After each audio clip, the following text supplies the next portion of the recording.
Hello दोस्तों। आप सभी कैसे हैं? आशा करते हैं कि आप सभी अच्छे होंगे। तो आज हम जो बात करने वाले हैं वो करेंगे नेशनल करिकुलम फ्रेमवर्क के बारे में, एनसीएफ 2022 के बारे में। और ये जो टॉपिक है इसके अंदर से काफ़ी question upcoming CTET exam, KVS जो अभी एग्ज़ाम होने वाले हैं तीनों लेवल के, तो पोस्टें जो निकली हुई है उनके अंदर भी क्या है कि इसके अंदर से काफ़ी क्वेश्चन जो है पूछे जाएंगे। साथ में जो अदर टीचिंग कम्पिटिटिव एग्ज़ाम है स्टेट्स के अंदर होते हैं, तो उनके अंदर भी क्या है कि इसके अंदर से काफ़ी क्वेश्चन पूछे जा सकते हैं। एनसीएफ इसलिए काफ़ी इंपॉर्टेंट है क्योंकि इससे पहले 2005 के अंदर जो एनसीएफ था, नेशनल करिकुलम फ्रेमवर्क था, तो उसके अंदर से भी काफ़ी क्वेश्चन जो है पूछे जाते हैं। हालांकि जो न्यू एजुकेशन पॉलिसी है उसके रिगार्डिंग जो एनसीएफ 2022 है उसको लागू किया गया है, तो इसके अंदर से भी कुछ क्वेश्चन जो है वो पूछे जा सकते हैं, तो इसको आप ध्यान से समझेंगे। तो चलिए शुरू करते हैं।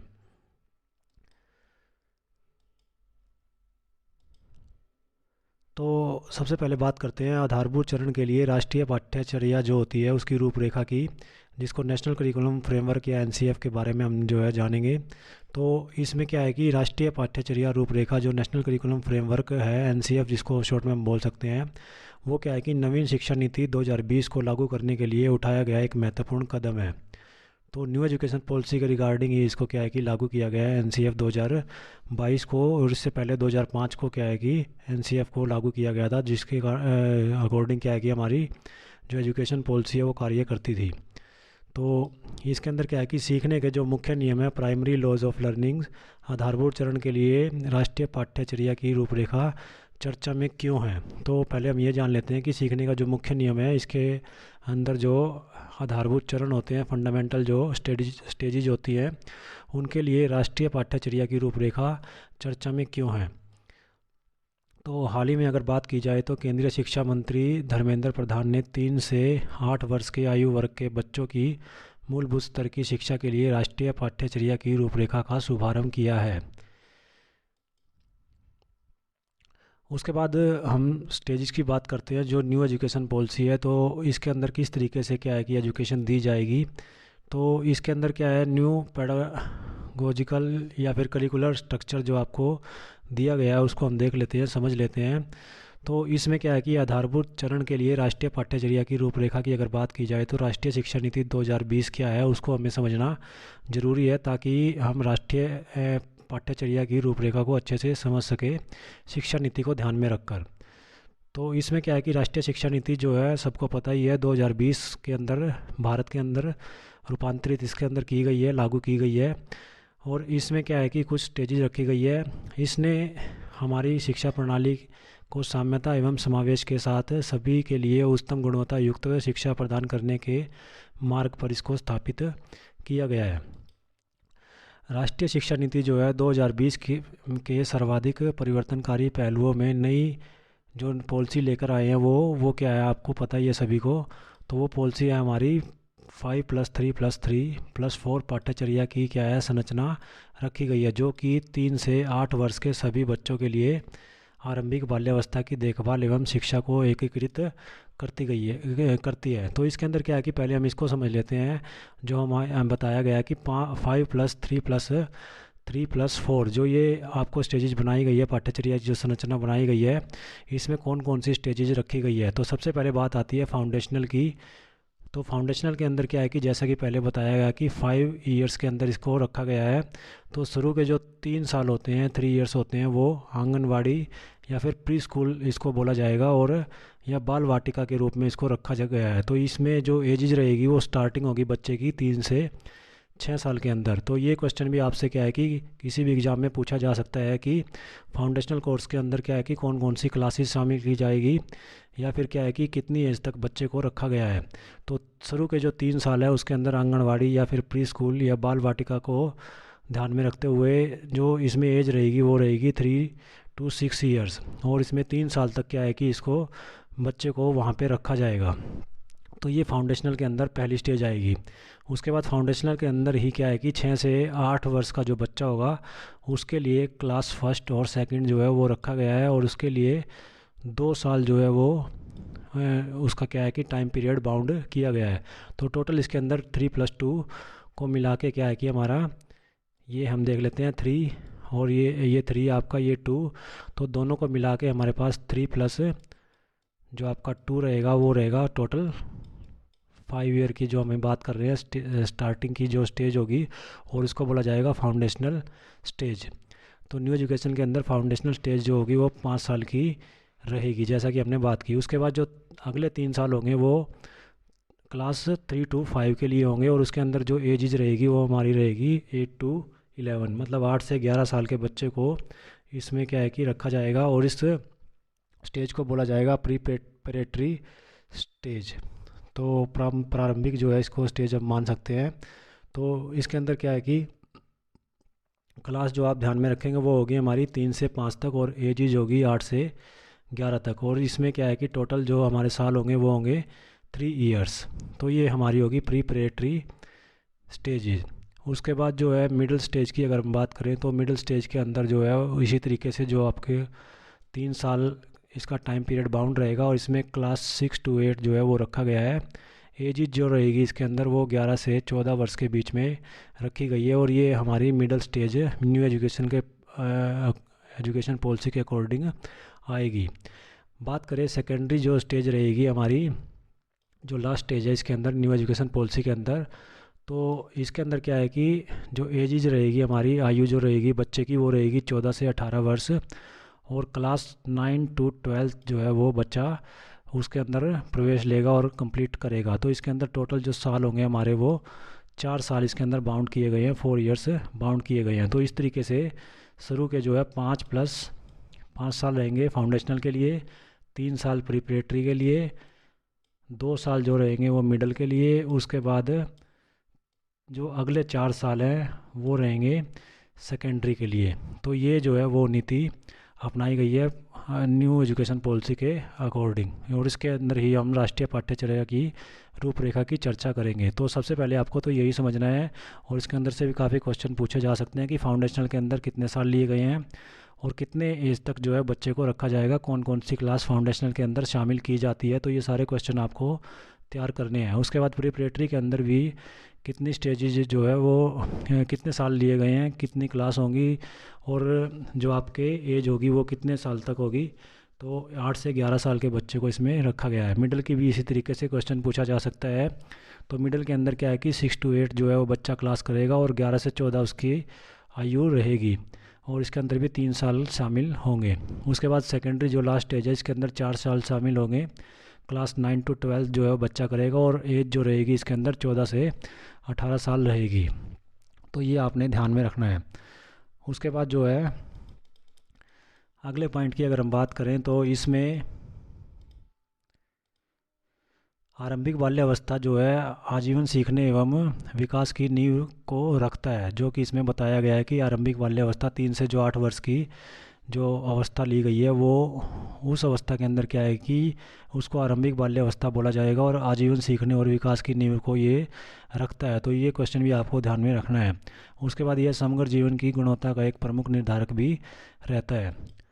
बात करें लास्ट पॉइंट की इसके अंदर, तो वो रहेगा इस ढांचे से देश के सभी प्रकार के संस्थानों में उच्चतम गुणवत्ता युक्त मूलभूत शिक्षा प्रदान करने की अपेक्षा रखी गई है। तो ये 4 स्टेजेस जो आपको बॉक्स के अंदर दिखाई गई है उनको आपने अच्छे तरीके से याद रखना है, साथ में इन 5 पॉइंट्स को भी आपने अच्छे तरीके से ध्यान में रखना है।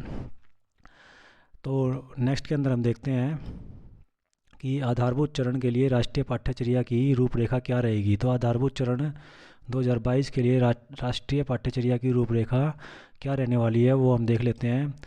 तो इसमें क्या है कि जो फर्स्ट पॉइंट रहेगा वो रहेगा राष्ट्रीय पाठ्यचर्या रूपरेखा नेशनल करिकुलम फ्रेमवर्क NCF 2022 की जो है नीति जो है वो नवीन शिक्षा नीति 2022 को लागू करने के लिए उठाया गया एक महत्वपूर्ण कदम है। पॉइंट नंबर 2 की बात करें तो इसके अंदर जैसा कि राष्ट्रीय शिक्षा नीति 2020 में कहा गया कि national curriculum framework for foundational stage रहेगा, फाउंडेशनल स्टेज से स्टार्ट होगा, और पाठ्यक्रम संगठन शिक्षा शास्त्र समय सामग्री संगठन तथा बच्चों के समग्र अनुभव के लिए वैचारिक परिचालन एवं संचालन दृष्टिकोण के मूल में क्या है कि खेल का उपयोग करता है। थर्ड पॉइंट की इसमें अगर बात करें तो बच्चे खेल के माध्यम से सबसे अच्छा तरीका सीखते हैं, और अतः राष्ट्रीय पाठ्यचर्या की जो रूपरेखा रूपरेखा रहेगी उसके अंदर क्या है कि परिकल्पित अधिगम सीखने के से क्या है कि बच्चों के विकास के लिए संज्ञानात्मक, कॉग्निटिव, सामाजिक, सोशलिस्ट कह सकते हैं आप इसको, और भावनात्मक जो है इमोशनल, और साथ में फिजिकल, शारीरिक जो है सभी आयामों में उत्तेजक अनुभव प्रदान होंगे, और हमारे सभी बच्चों के लिए मूलभूत साक्षरता एवं संख्यात्मकता की उपलब्धि भी इसके अंदर क्या है कि सक्षम होगी। तो ये पॉइंट भी आपने ध्यान में रखना है। उसके बाद चौथे पॉइंट की अगर बात करें तो हम राष्ट्रीय पाठ्यचर्या जो रूपरेखा है, नेशनल जो आपका करिकुलम फ्रेमवर्क रहेगा, उसके अंदर एक क्या है कि एक संस्थागत फोकस है, और इसके अंदर क्या है कि घर के वातावरण को क्या है कि महत्व को अधिक बल नहीं दिया जा सकता है। परिवार, विस्तारित परिवार, पड़ोसियों एवं करीबी समुदाय के अन्य लोगों के सहित, जिनमें से सभी को बच्चों पर विशेष रूप से इस आयु वर्ग के 3 से 8 वर्ष के बच्चों पर अत्यंत महत्वपूर्ण प्रभाव पड़ता है। नेक्स्ट पॉइंट की अगर हम बात करें तो इसके अंदर क्या है कि अतः ये क्या है, एनसीएफ इस चरण के दौरान मांगे गए विकासात्मक परिणामों को सक्षम करने एवं उनमें वृद्धि करने में शिक्षकों के साथ साथ माता पिता और समुदायों की भूमिका से क्या है कि व्यवहार करेगा। तो ये पॉइंट इसमें आपने ध्यान में रखने हैं। उसके बाद अगर हम बात करें तो आधारभूत चरण के लिए राष्ट्रीय पाठ्यचर्या की रूपरेखा के कितने खंड हैं, कितनी स्टेजेज रहेंगी। तो 2022 के जो आप राष्ट्रीय फ्रेमवर्क है एनसीएफ है, उसके 4 खंड रहेंगे, और वो 4 खंड कौन से हैं वो भी आपको जानने ज़रूरी है। तो एनसीएफ 2022 में 4 खंड रहेंगे। 4 खंड में सबसे पहला जो खंड रहेगा वो रहेगा विद्यालयी शिक्षा के लिए राष्ट्रीय पाठ्यचर्या की रूपरेखा को तैयार करना। नेक्स्ट जो रहेगा पॉइंट इसके अंदर वो रहेगा आरंभिक बाल्यावस्था की देखभाल एवं शिक्षा के लिए राष्ट्रीय पाठ्यचर्या की रूपरेखा का मूल्यांकन या उसको तैयार करना, देखभाल उसकी करना। नेक्स्ट पॉइंट इसके अंदर रहेगा शिक्षक शिक्षा के लिए राष्ट्रीय पाठ्यचर्या की रूपरेखा को किस तरीके से तैयार किया जाए। और लास्ट पॉइंट इसके अंदर जो आपको लेंगे वो लेंगे प्रौढ़ शिक्षा के लिए राष्ट्रीय पाठ्यचर्या की रूपरेखा।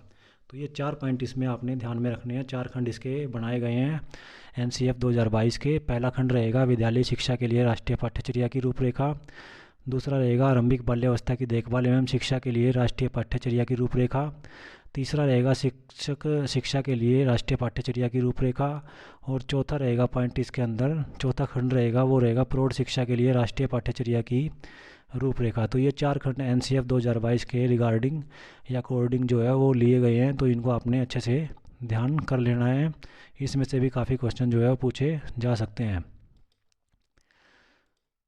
उसके बाद आधारभूत चरण के लिए राष्ट्रीय पाठ्यचर्या की रूपरेखा का एक अवधारणा दी गई है, पंचकोश की अवधारणा उसको बोला जाता है। तो पंचकोश की अवधारणा क्या है उसको हम समझ लेते हैं। तो सबसे पहले है ढांचे ने बच्चों की शिक्षा के लिए पंचकोश अवधारणा को सूचीबद्ध किया है तथा इसके लिए 5 भाग उन्होंने दिए हैं। सबसे पहले जो भाग रहेगा वो रहेगा शारीरिक विकास, जिसको हम फिजिकल डेवलपमेंट बोल सकते हैं। तो पहले जो रहेगा पंचकोश के अंदर, पंचकोश अवधारणा के अंदर वो रहेगा फिजिकल डेवलपमेंट।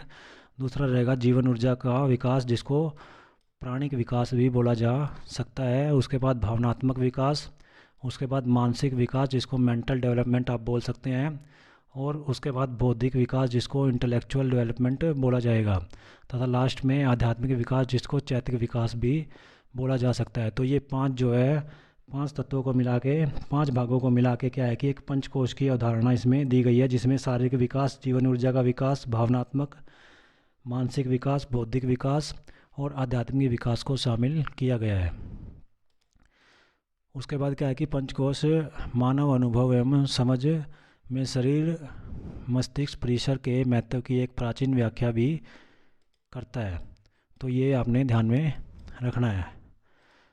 उसके बाद क्या है कि मानव विकास के लिए यह गैर द्विपक्षीय दृष्टिकोण के एक अधिक समग्र शिक्षा की दिशा में स्पष्ट मार्ग और दिशा भी प्रदान करता है।